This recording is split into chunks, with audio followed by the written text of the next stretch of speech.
Ed Gordon, who interviewed the president this past week, now takes a closer look at Kamala Harris. In 2003, underdog Kamala Harris won the district attorney election for the city of San Francisco. Most important things don't come easy. Her victory marked the start of a political career that certainly would not come easy. Kamala Devi Harris was born in 1964 in Oakland, California. Her mother, Shamala Gopalan, was from India, and her father, Donald Harris, from Jamaica. I was raised by a mother who said many things that were life lessons for me, including, don't you ever let anybody tell you who you are. You tell them who you are. She grew up in Berkeley, California, where her parents were both academics and activists who participated and raised their children within the civil rights movement. Harris graduated from Howard University in 1986. I chaired the Economic Society. I was on the Howard debate team. She then graduated from law school from the University of California, Hastings in 1989, and public service was her calling. If you want to pass Proposition K, you're going to have the exact opposite effect. After serving 7 years as the district attorney of San Francisco, in 2010, she was elected Attorney General for the state of California. She broke barriers as the first Black and South Asian woman to hold the position, which she did for 6 years before she stepped into national politics. Attorney General Kamala Harris just made it official. She is running for U.S. Senate. We know this is the first open Senate seat we've had in almost a quarter of a century. In 2016, she ran for Senate in California, and she won. I intend to fight for truth and transparency and trust. And it didn't take long for her fight to be felt in Washington, D.C. Attorney General Barr, has the president or anyone at the White House ever asked or suggested that you open an investigation of anyone? I wouldn't. Yes or no? Could you repeat that? With her insistent inquiries and commitment to progressive policies, presidential buzz was quickly building around her, and she made it official in 2019. I stand before you today to announce my candidacy for President of the United States. Her announcement rally in Oakland drew nearly 20,000 people, and her campaign quickly gained momentum. And those folks don't want a wall, they want a paycheck. So let's be clear about what should be the priorities of this administration. Harris's most notable moment came during a primary debate with Joe Biden over his opposition to federally mandated busing. You also worked with them to oppose busing. And, you know, there was a little girl in California who was part of the second class to integrate her public schools. And she was bused to school every day. And that little girl was me. But her campaign soon began to stall. Her record as a prosecutor in California at times was at odds with the direction of the party. And before long, the momentum she had was gone. It is with deep regret, but also with deep gratitude, that I am suspending our campaign today. However, she would soon be on a new campaign. I have no doubt that I picked the right person to join me as the next Vice President of the United States of America, and that's Senator Kamala Harris. Kamala Harris! Just months after her own campaign fell apart, Kamala Harris was on the presidential ticket with Joe Biden.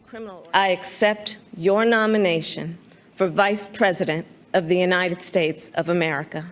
And in November of 2020, Joe Biden was elected the 46th president.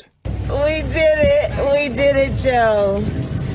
You're going to be the next president of the United States. With Kamala Harris making American history as the first female Black and South Asian vice president. I, Kamala Devi Harris, do solemnly swear that I will support and defend the Constitution of the United States. that I will support and defend the Constitution of the United States. Against all. In her role as vice president, she initially seemed to struggle to find her footing. Correct. Yes, ma'am. At first, she was assigned the immigration crisis.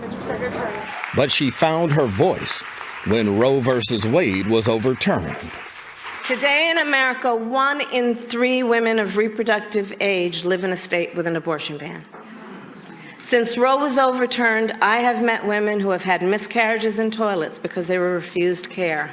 And she has taken the message of reproductive rights throughout the country. We trust women. And when Congress passes a law that restores the reproductive freedoms of Roe, our President Joe Biden will sign it. And as the 2024 presidential campaign began to heat up, Vice President Harris stayed the course. When you look at current polling, the front runner for a Republican nomination is the former president, the 45th president. We will win re-election. We will win re-election. There is too much at stake, and the American people know it. Even after President Biden's debate performance against former President Donald Trump, she stood by him. Look, Joe Biden is our nominee. We beat Trump once, and we're going to beat him again. And President Biden stood by her. Folks, I know what a black job is. It's the Vice President of the United States. But as President Biden drops out of the race, the focus is now on Vice President Harris. Will she be able to win the nomination and make history again? Hot rooms turn icy cold instantly without AC, while slashing electric bills just by doing this.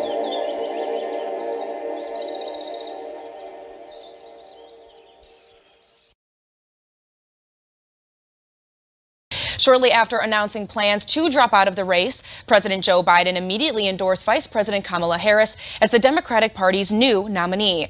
Despite the fact that VP Harris has not formally been accepted by the party, Democratic leaders are already coming forward to endorse her. Political reporter Darielle Fair joins us with more. Grace, since Biden's announcement earlier today, at least 27 of the 51 senators in the Democratic caucus, including 4 independents, have publicly endorsed Vice President Harris.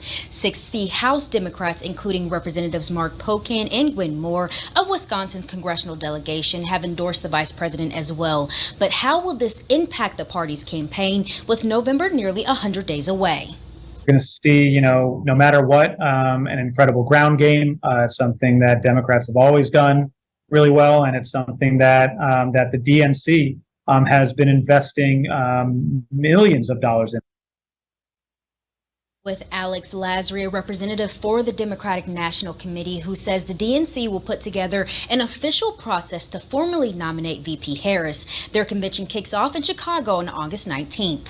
An unprecedented moment with Harris at the top of the Democratic ticket could mean history made as she becomes the first Black woman and first Asian American to lead a major political party. Sources have already circulated potential picks for Vice President: Governor Roy Cooper of North Carolina, Pennsylvania Governor Josh Shapiro, and Kentucky Governor Andy Beshear among them. I had a chance to speak to Congressman Pocan, who talked with Harris earlier today on who he thinks should be chosen as a potential running mate if she is nominated. States like Wisconsin, Michigan, and Pennsylvania are must win. Make sure you have someone that can relate well to upper Midwest voters. Doesn't mean you have to necessarily be from here, but you certainly have to be able to talk about issues that affect working families like we have across our state. Now, Vice President Harris was set to visit Milwaukee on Tuesday for a campaign visit.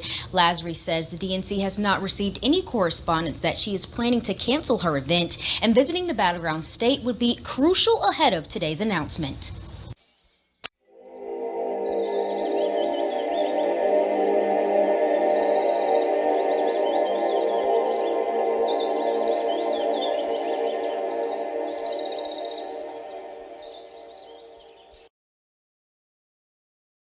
The race for the White House now drastically different than it was just this morning. With less than 4 months until Americans head to the polls, there's been a seismic shift in the Democratic Party. President Joe Biden out of the race, announcing he no longer plans to run for re-election.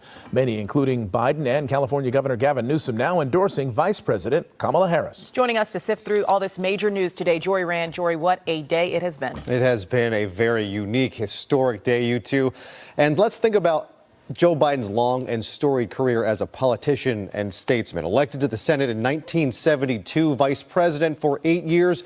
He wanted to be president for so long. Ran 4 times in 1988, 2008, finally in 2020 breaking through to beat a sitting president and become president of the United States. He was running again in 2024. This is not how he wanted it to end, but today, the announcement that seemed both stunning and inevitable: Joe Biden will not seek re-election.